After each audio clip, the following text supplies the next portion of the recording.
Izinkan kami mengaturkan panganjali umat. Om Swastiastu. Terima kasih kami ucapkan kepada Bapak Kepala Sekolah SMA Negeri 1 Semarapura, Bapak Ibu Tusudibawe, yang sudah meluangkan waktu dalam sesi wawancara kami dari calon guru penggerak Angkatan 7 Kabupaten Klungkung Provinsi Bali dalam pemenuhan tugas demonstrasi konseptual modul 3.1 pengambilan keputusan berbasis nilai-nilai kebajikan sebagai pemimpin. Sebelumnya Bapak, izinkan kami memperkenalkan diri.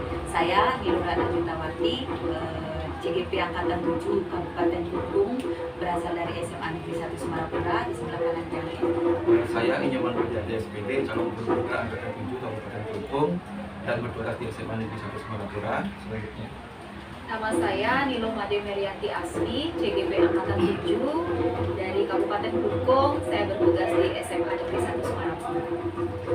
Baiklah Bapak, kami memulai. Mungkin selama Bapak menjabat di SMA Negeri 1 Semarapura dengan jumlah siswa yang sangat banyak sampai 1080, kemudian juga dengan jumlah guru, tenaga pendidik dan tenaga pendidikan yang sangat banyak, pasti banyak hal atau kasus yang sudah Bapak alami. Jadi yang ingin kami tahu, bagaimana sih caranya Bapak mengidentifikasi kasus-kasus yang merupakan dilema etika ataupun bujukan moral? Terima kasih karena Pak Budi, Bu Asmi, awal saya ucapkan selamat sudah sampai kepada tahap ini dalam pendidikan penggerak. Semoga dilancarkan terus dan mudah-mudahan ini menjadi bukan hanya sekadar pemenuhan tugas, tapi lebih cenderung nanti kalau harapan saya itu bisa memberikan sumbangsi lah, karena kita mempelajari tentang kasus ini sehingga nanti ketika Bapak Ibu di SMA Negeri 1 Semarapura menemukan kasus yang sama, tapi rujukan moral dan nilai etika itu bisa kita terapkan dulu.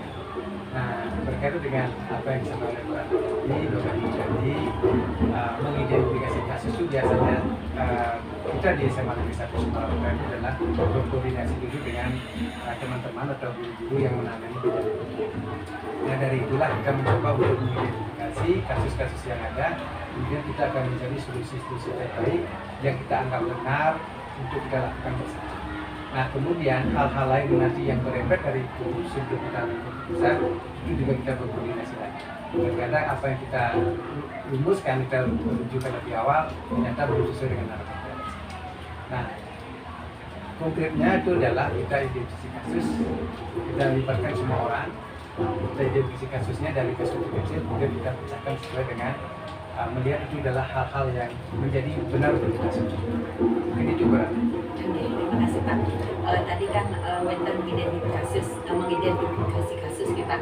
Nah, sekiranya kalau misalnya pada saat Bapak menghadapi kasus tersebut, kemudian ada kepentingan yang sama-sama benar Pak, misalnya sama-sama mengandung nilai kebajikan, bagaimana caranya Bapak menyikapi hal seperti itu? Seperti saya bilang tadi, kita koordinasi dengan semua pihak dan kita ambil nilai dengan kalau sekiranya dari kasus itu semua ada nilai benarnya, kita win-win solution lah, mencari benar-benar di antara kita semua, sehingga tidak ada satu yang dirugikan, sehingga nilai kebenaran itu semuanya muncul. Karena kita lihat dari satu kasus pasti ada kebenaran-kebenaran lain yang akan dimunculkan dari berbagai sudut pandang. Sehingga kita berusaha untuk mencari win-win solution yang sama-sama menang dalam penanganan kasus itu, biar tidak menimbulkan masalah baru, tetapi kasus itu selesai dan bisa menjadi inspirasi untuk penyelesaian kasus-kasus baru. Terima kasih Pak. Mungkin kan tadi sudah Bapak paparkan ya, mungkin untuk mempertegas juga buat kami, kira-kira langkah-langkah dan prosedur seperti apa yang biasa Bapak lakukan selama ini Pak? Mungkin biar kami. Ya, yang pertama kita koordinasi dengan bagian terkait, kemudian mencoba mencari akar masalahnya seperti apa. Nah, kemudian dari akar masalah itu baru kita diskusikan kira-kira pemecahan apa yang bisa kita lakukan dari masalah itu. Nah, dari pemecahan masalah itu baru kita lihat urutkan kira-kira yang mana yang paling mungkin, yang paling benar untuk kita lakukan dari langkah-langkah yang akan kita lakukan untuk pemecahan masalah. Misalkan masalah penanganan siswa yang agak tidak terlalu rajin. ya apa namanya agak malas datang ke sekolah, sehingga kita identifikasi kasusnya dulu dengan guru BK dan guru sebagainya, baru kita lihat kira-kira penyebab masalahnya apa sih dari kasus ini. Dari kedua masalah ini baru kita coba cari alternatif dari penyelesaian masalah.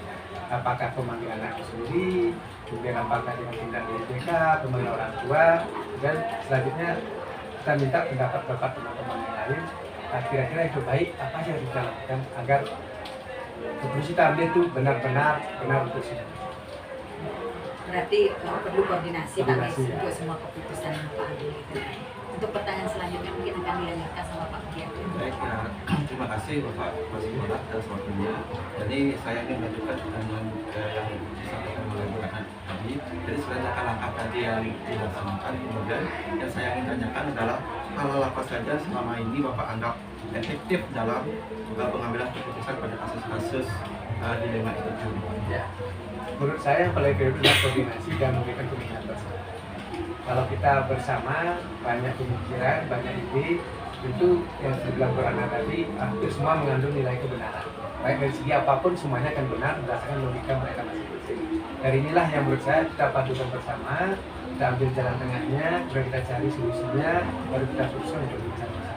Sehingga pemecahan masalah itu tidak lagi muncul masalah-masalah baru, karena kita sudah mengukur atau merangkul dari pemecahan-pemecahan yang dimunculkan oleh beberapa teman yang kita anggap sesuai dengan bidangnya. Contoh misalkan dalam penanganan pemilihan peminatan jurusan di perguruan tinggi. Misalkan anak kita misalkan biar efektif kita libatkan guru BK, guru mata pelajaran, bahkan mungkin teman-teman lain memang membutuhkan informasi-informasi sudah didapatkan kita aja cukup kira-kira apa sih, karena dibilang itu nanti tidak hanya sekadar lolos siswanya, tapi lebih jauh kita ingin sesuatu sukses juga di perguruan tinggi, tidak hanya lolos saja. Kan semuanya benar nih, lolos benar, sukses juga benar kan, semuanya benar ini jadinya ya. Maka lebih baik mengambil benar itu adalah mereka itu sukses perguruan tinggi, hanya tidak sekadar lolos saja, tapi sukses juga bisa. Mungkin salah satu kasus mungkin ya dapat kita terapkan dan dapat kita ungkapkan dari perbincangan. Baik, terima kasih Bapak. Pertanyaan selanjutnya Bapak, dalam pengambil keputusan itu kan ada tantangan Pak ya. Ya.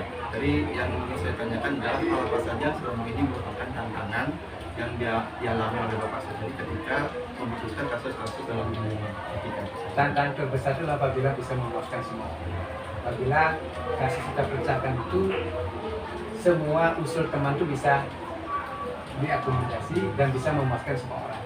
Kasus misalkan saya bilang tadi, anak terlambat, anak tidak merasa diakui, guru merasa tidak dilecehkan, dan sekolah juga tidak mengerti. Tantangan terbesar adalah yang paling besar adalah ketika sekolah dalam mengambil keputusan bisa memuaskan semua orang dan tidak memberikan efek yang lain. Itu tantangan terbesar. Memang sih secara teori memang begitu, tapi kadang-kadang juga kita tidak susah sih. Pasti akan ada yang dirugikan walau itu bagaimana, dan tapi kita berusaha untuk melihat itu apapun yang dimunculkan oleh teman pasti ada benarnya. Apapun logikanya, apapun alasannya dimunculkan, pasti dia menganggap ada benarnya. Sehingga kita mengambil nilai benar-benar ini kemudian kita kolaborasikan yang mana sih frekuensi benar yang paling banyak yang memungkinkan kita bisa mengambil keputusan.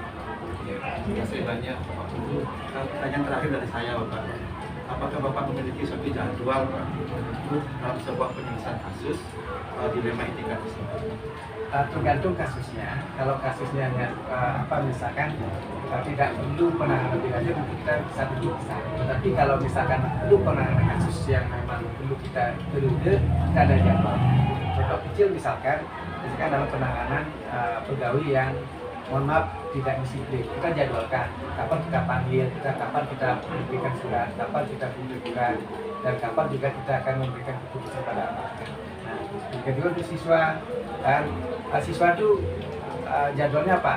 Kita berikan ketika dia sudah 3 kali tidak masuk secara berturut-turut, kita jadwal untuk dipanggil melalui pemanggilan orang tua. Tidak lagi panggil lagi, jadi kita jadwalkan dan sesuai dengan kasusnya Pak Budi. Tapi kalau kasusnya misalkan pelanggarannya kecil, misalkan tidak pakai kaos kaki, mungkin kita tidak perlu jadwal lah, kita selesaikan satu. Mungkin juga misalkan terhadap pegawai, misalkan dia tidak mengerjakan tugas seperti tempat, harusnya dia menyapu sini, kita hanya panggil aja lah, selesaikan, Bu, tolong sapu di sini dulu ya. tergantung jenis kasus. Tapi kalau kasusnya memang perlu kita jadwalkan, kita berjadwal. Jadi saya ambil kesimpulan pada tergantung kasusnya. Kasusnya Baik demikian dari saya untuk selanjutnya. Terima kasih kesempatannya Bapak menyambung dari apa yang disampaikan oleh dua rekan saya tadi. Tadi kan Bapak mengatakan bahwa berkolaborasi dengan BK dalam menyelesaikan misalnya dengan tim guru lain atau siapapun. Nah, selain daripada itu, kira-kira ada nggak faktor-faktor apa yang mempermudah Bapak dalam menyelesaikan kasus dilema ini? Sepanjang saya bertugas di SMA Negeri 1 Semarang, kan setiap sekolah itu memiliki keunikan sendiri. Faktor-faktor yang pelajar adalah kerjasama antara teman-teman yang ada di sini, warga sekolah di SMA Negeri 1 Semarang, karena secara hierarki, secara urutan mereka kan lebih awal tidak tahu tentang masalah yang ada, dan mereka juga berbagi pengalaman. Kalau sekiranya masalah ini muncul di tahun sebelumnya, mereka menggunakan pemecahan dengan cara ini, sehingga kita bisa berreferensi dari sana. Di samping kita juga bisa berinovasi dari referensi itu. Nah, ini biasanya mempermudah. Nah, misalkan karena di sekolah sebelumnya kalau kasus ini begini cara penanganannya, mungkin kan sama dengan di sini, sehingga saya cenderung mencari referensi lain, referensi teman-teman yang mungkin sudah pernah mengalami kasus yang sama, kemudian ditangani masalah apa, sehingga saya tidak mengulang penanganan yang kemungkinan yang sudah dilakukan itu gagal, sehingga kita mencoba, karena mungkin Bapak Ibu tahu penanganan kasus yang di sini dengan cara yang sama di sekolah A berhasil, tentu di sekolah ini berhasil, sehingga kita bisa mencari referensi, berkoordinasi, berdiskusi lebih awal dengan guru-guru yang sudah ada yang pernah menangani kasus yang sama. Karena biasanya kasus-kasus sekolah itu kasusnya berulang sedikit kan. Ini kebiasaan. Berarti kita cari referensi dulu, kemudian kita berefleksi, ya Pak. Berarti dari semua kasus dilema MDK yang mungkin pernah Bapak alami di sekolah tinggi, apa kira-kira yang dapat Bapak petik dari semua itu ya? Yang jelas menambah kedewasaan, menambah referensi, dan juga menambah ketegaran sebenarnya, ketegaran dalam hidup. Memang ya semua kasus pasti ada solusinya. Tergantung kita sekarang bagaimana mengelola solusi itu menjadi sebuah keberkahan bagi kita semua sebenarnya. Dan nampaknya setiap masalah itu juga menambah kedewasaan itu. Di samping itu juga menambah refleksi di 29 itu bahwa sesungguhnya kita tidak selalu salah dan tidak selalu benar. Tapi setiap masalah yang ada, setiap refleksi yang ada, setiap solusi kita berikan pasti ada benar. Sehingga dari situ semua, menurut saya pribadi ya, pertama lebih mendewasakan diri, lebih refleksi, kemudian lebih banyak membaca bahwa diri saya belum ada apa-apa. Kemudian di samping itu kita bisa berbagi masalah yang muncul itu. Ketika ada teman-teman masalah muncul, kita bisa berbagi, oh ini loh yang pernah kita lakukan. Sehingga Bu Asmi, Bu Ratna, Pak Budi sudah mengenal, kita berbagi baik-baik. Ini kedua. Ini pencerahan bagi kami Pak. Terima kasih sebelumnya ya. Dan jadi Bapak, sekian pertanyaan dari kami mengucapkan terima kasih atas kesediaan Bapak, atas waktu Bapak yang sudah Bapak luangkan untuk berbincang dengan kami. Semoga apa yang Bapak sampaikan tadi bisa menginspirasi kami semua, dan juga kami dapat berbagi praktik baik dengan rekan-rekan bersama. Akhir kata kami tutup dengan doa santi. Om Santi Santi Santi.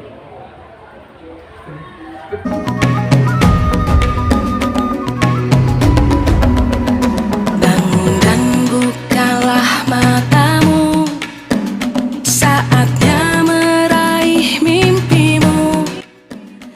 Sebelumnya izinkan kami mengaturkan penganjali umat. Om Swastiastu.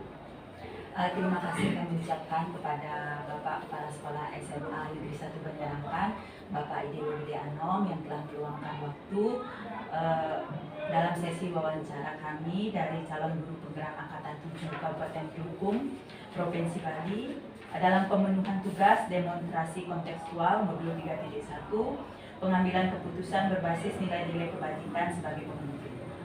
Sebelumnya, izinkan kami memperkenalkan diri dulu Pak. Saya Nur Ratna Tritawati dari SMA Negeri 1 Semarapura, di sebelah kanan kiri Bapak. Baik, saya Iman Gula SPD, calon guru penggerak angkatan 7 Kabupaten Bogor, bertugas di SMA Negeri 1 Semarapura. Baik Bapak, nama saya Nilo Made Merianti Asmi. Saya CGP Angkatan 7 Kabupaten Bogor dari SMA Negeri 1 Semarapura. Baik Bapak, mungkin kami mulai Bapak nggih. Sebagai seorang kepala sekolah, apalagi sekolah sebesar SMA Negeri 1 Banjarangkan, pasti banyak problem yang Bapak menghadapi mungkin problem dari siswa, kemudian problem dari guru, baik itu pendidik dan tenaga kependidikan. Jadi yang ingin kami tahu bagaimana cara Bapak mengidentifikasi kasus-kasus yang merupakan dilema etika dan juga atau rujukan moral. Ya, terima kasih. Saya sampaikan utamanya kepada CGP Angkatan ke-7 dari SMA Negeri 1 Semarapura pada hari ini memberikan kesempatan kepada saya selaku penanggung jawab pengelola di SMA Negeri 1 Banjarangkan untuk bisa memberikan sumbangsih dalam penyelesaian tugas terkait dengan CGP Angkatan ke-7. Mengucapkan selamat datang, selamat berproses. Mudah-mudahan apa yang menjadi tujuan maksud dari Bapak dan Ibu selaku CGP mengadakan wawancara terkait dengan materi yang harus diselesaikan, mudah-mudahan bisa terpenuhi. Nah, apa yang tadi disampaikan oleh Ibu Ratna bahwa bagaimana kami di SMA Negeri 1 Banjarangkan mengidentifikasi kasus-kasus yang ada di SMA Negeri 1 Banjarangkan dalam kaitan kasus yang berkategori dilema etika atau dilema moral. Kita ketahui yang namanya sekolah dimanapun itu pasti dalam dinamika perjalanan proses pengelolaannya itu tidak lepas dari sebuah kasus dan masalah. Nah, terkait dengan kasus dan masalah, maka kita sepakat kasus atau masalah itu adalah menurut pandangan kami bahwa masalah itu adalah sesuatu yang harus terjadi tapi tidak terjadi. Nah, terkait dengan itu karena tidak terjadi itulah dia akan menjadi sebuah hal yang harus kita upayakan untuk bisa menjadi apa yang seharusnya terjadi. Nah, terkait dengan kasus itu kategorinya ada kasus dilema etika, ada kasus dilema moral atau rujukan moral. Bagaimana kami di sini di SMA Negeri 1 Banjarangkan mengidentifikasi kasus itu? Bila ada sebuah kasus, kami di sini mengadakan yang namanya pendekatan partisipatif. Jadi pendekatan partisipatif itu adalah sebuah pendekatan yang kami lakukan di SMA Negeri 1 Banjarangkan melibatkan semua organik warga SMA Negeri 1 Banjarangkan untuk berperan terkait dengan penanganan apa yang harus ditangani di SMA Negeri 1 Banjarangkan. Khusus untuk kasus itu kami libatkan semua, yaitu dari manajemen, sudah itu tenaga pendidik terkait dengan penanganan kasus, IBK dan juga wali, juga guru yang bersangkutan. Bahkan terkadang ada sebuah kasus yang harus kita tangani lintas sektoral, misalnya kepada orang tua, kepada pengawas, atau pada tokoh-tokoh tertentu. Nah, kalau kategorinya kasus itu mana yang termasuk dilema etika atau dilema moral atau rujukan moral, kita biasanya pertama mengkaji, menganalisis kasus tersebut. Kajian atau tinjauan terhadap kasus itu adalah kita diskusikan bersama, yaitu kasus itu kita kaji secara detail, secara mendalam, fakta-fakta yang ada terkait dengan kasus itu. Selain itu juga kita kaji kasus itu dengan memberikan kesempatan bahwa semua pandangan terkait dengan kasus itu kita coba akomodasi, yaitu semua pandangan, tinjauan dari berbagai perspektif itu kita upayakan. Misalnya perspektif dari korban, perspektif dari pengambil keputusan, perspektif dari hasil yang akan dihasilkan terkait dengan dampak kasus tersebut.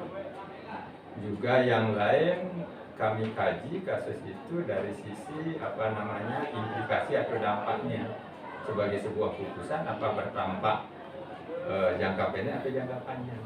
Itu yang kita pakai untuk mencoba mengkaji sebuah kasus itu termasuk kategori dilema etika atau rujukan moral. Nah, kalau kita sudah tahu tentang kategori itu, dari situlah kita mencari solusi-solusi yang terbaik. Begitu cara kami mengakomodasi, mengidentifikasi bagaimana sebuah kasus itu termasuk dilema etika atau rujukan moral atau dilema moral. Itu cara kami selama ini. Tadi kan untuk penanganan baik itu kasus dilema etika ataupun moral kan Bapak berkoordinasi dengan semua Unsur organik, unsur organik yang ada di SMA 1 Banjarangkan, Pak Rita. Sekiranya kan bisa saja bahwa ketika persoalan itu Bapak hadapi ada kepentingan yang sama-sama benar, Pak. Ada kepentingan dari yang sama-sama benar. Kira-kira bagaimana Bapak menyikapi untuk hal seperti itu? Iya. Dalam menyikapi sebuah kasus di mana kasus itu pihak-pihak yang berkasus kepentingannya itu sama benarnya, nilainya sama benarnya. Nah, yang namanya kasus itu adalah sebuah keadaan yang harus kita hadapi, kita harus kelola. Nah, terkait dengan sama benarnya, di sanalah kita berkoordinasi, berkomunikasi dengan semua yang terkait atau berkepentingan dengan kasus itu. Kita mengadakan koordinasi komunikasi itu untuk mencari solusi yang terbaik. Solusi yang terbaik itu adalah solusi kebermanfaatan terhadap semua kepentingan itu, sehingga tidak ada yang merasa dirugikan, tidak ada yang merasa diuntungkan. Jadi satu sama lain itu merasa mendapat manfaat dari kasus itu.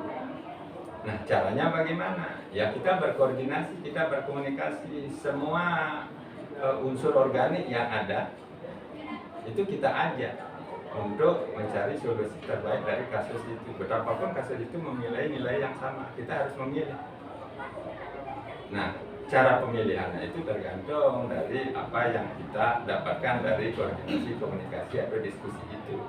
Apakah menggunakan, kita ketahui Bapak Ibu kan sudah mempelajari mungkin di modul-modul atau di materi cara pemecahan masalah, kan itu ada pemecahan masalah berbasis hasil akhir, pemecahan masalah berbasis regulasi, pemecahan masalah berbasis rasa keadilan. Nah, dari kebermanfaatan itu apa yang kita pilih, condong cara pemecahannya. Apapun yang dipilih itulah yang terbaik untuk kita. Yang penting asas kebermanfaatan itu didapatkan kepada semua pihak yang berkepentingan atau yang berkasus. Itu cara kami mencoba menangani kasus hal yang sama-sama nilai kepentingannya itu yang ada. Jadi kan terkadang kan kita memang dilema, Pak Nggih, ketika semuanya sama-sama benar gitu, Pak Nggih. Jadi di sini lebih memberikan ke asas kebermanfaatan, sehingga tidak merasa ada yang dirugikan atau tidak ada yang merasa terlalu dirugikan dari keputusan yang diambil, sehingga mungkin akan menimbulkan kedamaian kan itu, Pak. Ya, itu ujungnya kita upayakan agar itu terjadi. Dari tadi kan Bapak sudah kami dengarkanlah tahapan dari bagaimana si Bapak melakukan proses kebijakan di sini terhadap persoalan-persoalan yang dihadapi. Mungkin kami ingin mendapat lebih spesifik lagi, kira-kira prosedur atau langkah-langkah apa yang biasa Bapak lakukan berkaitan dengan proses pemecahan masalah itu, langkah-langkahnya mungkin yang kami biar ada sedikit kesimpulan lah buat kami, tahapannya seperti ini. Ya, langkah-langkah yang kami lakukan manakala menghadapi sebuah kasus yang harus kita selesaikan, itu kita mempunyai standar operasional pemecahan. Oke, bila ada kasus itu ya jelas, karena seperti apa yang tadi yang kami sampaikan bahwa kita mengadakan yang namanya pendekatan partisipatif. Jadi langkah pertama yang kita lakukan bila ada sebuah kasus itu apakah berupa laporan atau apa, ya kita terima. Sudah itu, dari kasus itu kita mintakan kepada yang terkait dengan kasus itu untuk menanganinya, untuk memecahkan dengan berkoordinasi, berdiskusi. Setelah dipecahkan, itu diputuskanlah sebuah nanti keputusan apa yang baik untuk kasus tersebut, termasuk juga memikirkan masalah-masalah yang timbul dari keputusan yang kita ambil secara bersama. Kita upayakan secara ideal apapun kasus itu untuk berhenti pada kasus itu setelah ada solusi. Tapi kan terkadang ada sebuah kasus tidak berhenti pada sebuah keputusan semata. Kasus itu bisa berbiak. Kita membuat keputusan ini, lalu setelah keputusan ini ada masalah lagi. Nah, kalau kita sudah berpikir secara bersama dengan langkah pertama, langkah kedua dan sebagainya seperti itu sebuah keputusan, kita cari seminimal mungkin bahwa kasus itu upayakan selesai yang terbaik, tidak menimbulkan masalah baru. Itu langkah kita untuk menyelesaikan sebuah masalah atau kasus secara konkret di SMA Negeri 1 Banjaran. Ya, jadi yang bisa kami tangkap Bapak bahwa setiap persoalan yang dihadapi di SMA 1 Banjaran, baik itu dilema etika maupun dilema moral, selalu berujung bahwa Bapak melakukan diskusi, mencari informasi dari warga sekolah SMA Negeri 1 Banjaran. Berarti tidak semuanya Bapak putuskan sendiri. Ya, itu kolektif kolegial, betapapun itu tidak disebut sebagai suatu hal yang nyata, ada aturan pasti terkait dengan itu, tapi kita kolektif kolegial secara bersama untuk memecahkan sebuah keadaan, mencari solusi yang terbaik. Gitu. Mungkin untuk pertanyaan selanjutnya dilanjutkan sama Pak Budi. Baik, terima kasih atas waktunya. Saya melanjutkan pertanyaan berikutnya. Dalam pengambilan suatu keputusan pada kasus-kasus di etika tersebut, hal-hal apa saja yang paling Bapak efektif dalam menangani kasus-kasus di etika? Hal yang paling efektif untuk bisa menangani dilema etika itu, kita pahami betul efektif itu kan sesuatu apa yang menjadi tujuan tercapai semua, itu efektivitas. Jadi hal apa saja yang paling efektif itu adalah seperti tadi, bahwa sebuah masalah kasus itu dipecahkan secara bersama. Mengapa bersama?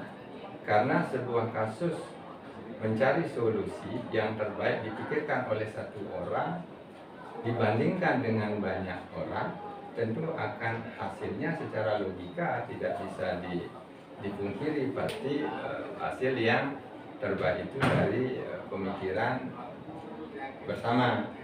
Mengapa? Karena setiap pemikiran itu pasti ada unsur-unsur baiknya. Kita ambil yang baik-baik itu, yang kurang baik itu kita pinggirkan atau kita gunakan, yang baik itu kita kumpulkan, kompilasi, dan jadilah sebuah keputusan untuk mengambil solusi terbaik dari sebuah kasus.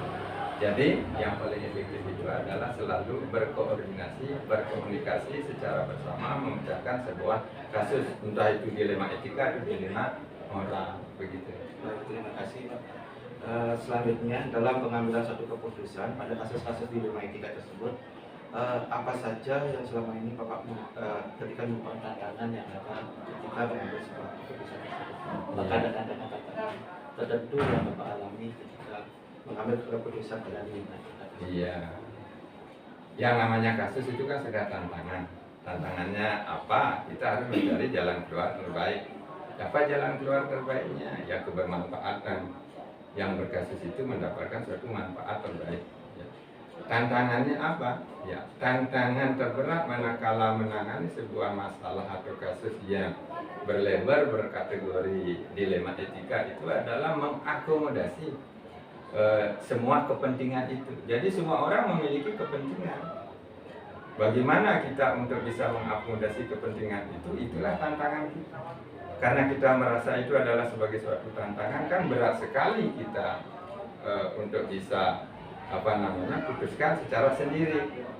Kembali tadi kebersamaan, secara kolaboratif bersama memberikan suatu pemecahan, itulah jalan keluar untuk menangani tantangan tersebut. Jadi tantangannya itu adalah terletak pada bagaimana mengakomodasi semua kepentingan itu agar terpenuhi.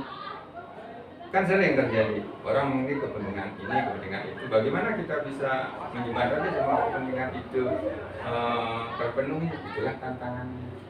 Tantangan yang lain itu adalah manakala sesudah kita membuat sebuah keputusan, solusi jalan terbaik untuk sebuah kasus itu adalah menyampaikan kepada pihak-pihak yang berkepentingan terhadap kasus itu untuk dia bisa terima terhadap sebuah keputusan kita. Karena dia kan memiliki persepsi-persepsi tertentu. Kita mengambil sebuah keputusan, dia mesti tahu apa dasar keputusan kita. Nah, menyosialisasikan itu, menyampaikan hal itu agar dipahami, bisa diterima oleh pihak-pihak yang berkepentingan itu, itulah tantangan kedua.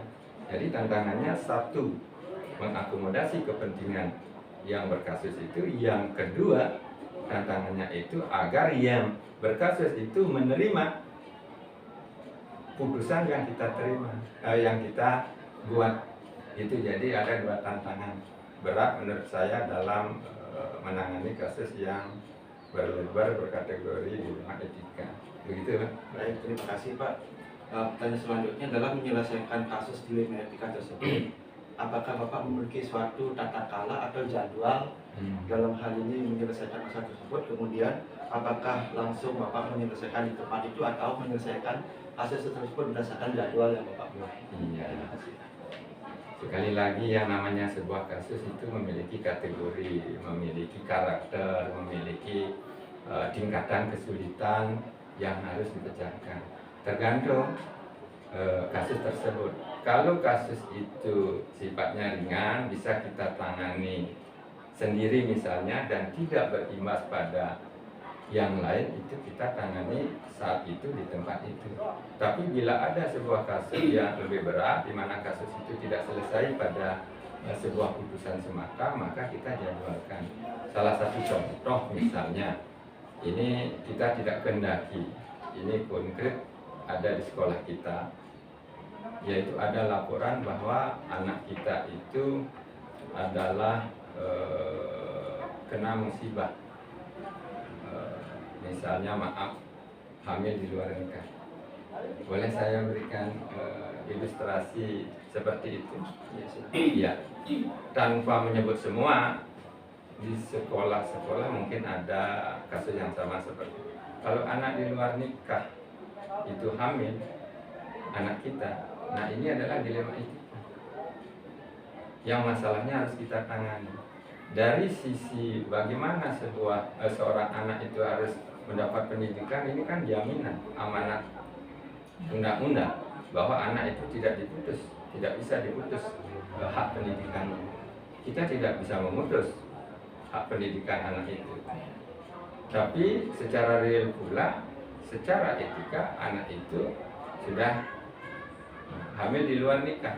Dan itu kalau ada di sekolah, di satuan pendidikan, di tempat kita, itu kan cukup mengganggu secara etika. Nah, lalu mana yang akan kita buat sebuah putusan? Itu kita diskusikan, kita bicarakan. Tidak sebatas unsur organik yang ada di sekolah, tapi kepada orang tuanya, kepada pengawas, untuk kita bicarakan. Nah, dari itu kita mengambil sebuah putusan yang sifatnya sama-sama bermanfaat. Anak itu tidak putus pendidikannya dan sekolah ini tetap bisa menjalankan sebuah proses pendidikan yang beretika agar tidak terciterai negatif oleh siapapun. Maka kita carikan jalan keluar yaitu anak itu kita coba alihkan pendidikannya, yaitu dari sekolah kita kerjasama dengan misalnya kelompok belajar. Jadi kalau sudah itu kan terpenuhi keduanya sama manfaatnya. Anak itu pendidikannya tetap bisa didapatkan berlangsung sampai tamat mungkin. Yang kedua, sekolah ini terselamatkan dari cerita bahwa anak sekolah ini menampung atau memiliki anak yang hamil di luar nikah. Itu kan masalah. Nah, itu jalan keluar kita untuk menangani sebuah kasus dilema etika. Nah, seperti tadi, apakah terjadwal atau tidak terjadwal? Itu kan tidak bisa diselesaikan pada satu saat saja, pada satu hari saja. Kita harus berkoordinasi. Misalnya kita memanggil orang tua, mengajak guru BK, mengajak wali, mengajak anak itu, mengajak pengawas. Dan sudah itu kita berkoordinasi dengan pengelola kejar paket. Itu kan ada jadwalnya, itu kita jadwalkan. Nah itu, jadi ada yang saat itu temporer diselesaikan, ada juga dijadwalkan sesuai dengan kebutuhan kasus itu, bagaimana agar penanganannya itu selesai. Gitu. Baik, terima kasih banyak Pak. Untuk pertanyaan berikutnya akan disampaikan oleh rekan kami Bu Asmi. Oke, terima kasih atas waktunya yang diberikan kepada saya. Tadi menyambung apa yang ditanyakan oleh rekan-rekan saya. Tadi Bapak menyelesaikan kasus dengan kolektif kolegial, kemudian ada tantangannya pasti ya. Nah sekarang yang saya tanyakan adalah, kalau tadi tantangan Bapak, kalau sekarang faktor apa yang mempermudah Bapak dalam menangani kasus itu Pak? Faktor yang mempermudah kami di sini menangani kasus itu adalah faktor budaya. Ada di sini kita bangun budaya kerjasama, budaya kolaboratif, budaya partisipatif, dan pengakuan dari setiap unsur organik, utamanya saya selaku penanggung jawab pengelola di sini mengakui bahwa siapapun yang ada di SMA Negeri 1 Banjarnegara sebagai keluarga besar, kita akui bahwa semua memiliki peran-peran tertentu dan peran-peran untuk membuat SMA Negeri 1 Banjarnegara ini menjadi baik. Jadi organik-organik itulah yang membuat kita mudah untuk menyelesaikan masalah-masalah yang ada di SMA Negeri 1 Banjarnegara. Jadi budaya bersama, budaya partisipatif, dan budaya kolaboratif itu yang membuat kita merasa mudah, tidak merasa sendiri menghadapi sebuah masalah. Jadi masalah itu adalah masalah kita bersama, kita kelola bersama, kita pikirkan bersama, kita cari jalan keluarnya bersama, dan itulah yang membuat saya merasa mudah, merasa ringan dalam mencoba mengelola sekolah kita dengan berbagai macam dinamikanya, termasuk di dalamnya adalah kasus-kasus itu. Itu yang membuat kami merasa mudah. Wah, positif sekali budayanya Ya, Pak ya, sesuai dengan kami juga ada pembelajaran budaya positif. Ya, Jadi budaya positif. salah satu yang bisa kami pelajari itu adalah ya budaya positif mungkin yang ada di sekolah ini Pak ya. Oke, jadi dari semua tadi Bapak, dari pertanyaan rekan-rekan saya, kira-kira apa ya yang dapat Bapak petik dari semua ini, dari selama ini Bapak sudah menangani kasus dilema etika itu Pak? Iya. Yang dapat saya petik dari semua penanganan kasus di sekolah ini, bahwa itu adalah pembelajaran. Jadi yang namanya ada game belajar sepanjang hayat, inilah senyatanya kita dapat mendapat pembelajaran yang tidak pernah putus, bahwa masalah itu juga adalah pembelajaran untuk kita. Untuk apa? Untuk membuat kita semakin dewasa, semakin bisa menerima, semakin bisa memahami bahwa sesuatu itu harus terjadi dan kita harus menerimanya. Bagaimana bentuk penerimaan itu adalah penerimaan yang bersifat positif gitu.